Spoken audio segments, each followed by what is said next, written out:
বাচ্চা মিথ্যা কথা বললে যে 4টি কথা আপনি বাচ্চাকে কখনোই বলবেন না। নাম্বার 1, তুমি সব সময় মিথ্যা কথা বলো, তুমি একটা মিথ্যাবাদী। এই কথা শুনে আপনার বাচ্চার ভিতরে খুবই কষ্ট পায় এবং ওর কনফিডেন্সও অনেক লো হয়ে যায় এবং আপনার কথা শুনে ওর বিহেভিয়ারে কোনো চেঞ্জেস বা ইমপ্রুভমেন্ট এমনিতেও আসে না।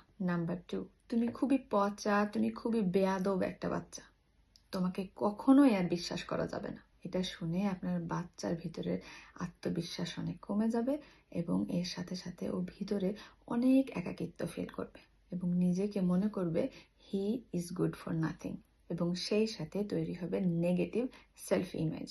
নিজেকে খারাপ চোখে দেখা শুরু করবে, খারাপ মানুষ হিসেবে দেখা শুরু করবে। নাম্বার 3, তুমি তোমার ওই ফ্রেন্ডটার মতো করে মিথ্যা কথা বলছো, নিশ্চয়ই ও তোমাকে এই মিথ্যা কথাগুলি বলার শিখিয়েছে। এই কথা বলে আরেকজনের উদাহরণ যখন আপনি বাচ্চাকে দিচ্ছেন, আপনি আনইনটেনশনালি আপনার বাচ্চাকেও আরেকজনের সম্পর্কে নেগেটিভ কথা বলা শেখাচ্ছেন।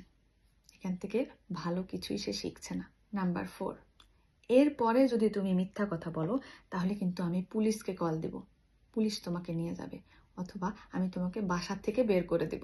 আপনার এই কথা শুনে বাচ্চা ভিতরে খুব ভয় পায় এবং এর সাথে সাথে বাচ্চা যদি একটু বড় হয় তাহলে কিন্তু সে আপনার প্রতি ভরসা, আস্থা এবং রেসপেক্ট হারিয়ে ফেলে। আমি জানি বাচ্চা মিথ্যা কথা বললে অ্যাজ এ প্যারেন্ট এটা খুব ইজিভাবে নেওয়াটা খুব কঠিন, বাট আপনি কিভাবে বাচ্চাকে রেসপন্ড করছেন, বাচ্চার মিথ্যা কথায় রিয়াক্ট করছেন, সেটা কিন্তু ডিসাইড করবে ও ভবিষ্যতে গিয়ে আবারও মিথ্যা কথা বলবে কিনা। সো এরকম সিচুয়েশনে আপনার নিজেকে কাম রেখে, শান্ত রেখে আপনার বাচ্চাকে জিজ্ঞেস করতে হবে, তুমি আমাকে একটু বুঝতে সাহায্য করো যে হোয়াট হ্যাপেন্ড, আসলে কি হয়েছিল যার কারণে তুমি মিথ্যা বলার ওয়েটা বের করেছো। অ্যান্ড দেন আপনার বাচ্চাকে বুঝিয়ে বলুন, আসলে মিথ্যা বলার তো কোনো প্রয়োজন নাই, যে কোনো সিচুয়েশনে তুমি যখন বাসায় এসে বলবে আমাদেরকে, তখন আমরা সবাই মিলে একসাথে আমাদের প্রবলেমটাকে সলভ করার চেষ্টা করব।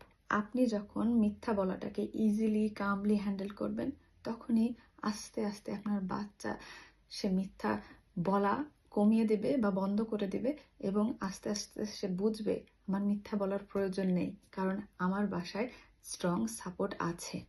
আমি যেই সিচুয়েশনেই পড়ি না কেন, আমি সত্য কথাটা বললে আমার বাবা মা আমাকে সাপোর্ট করবে, আমাকে সাহায্য করবে।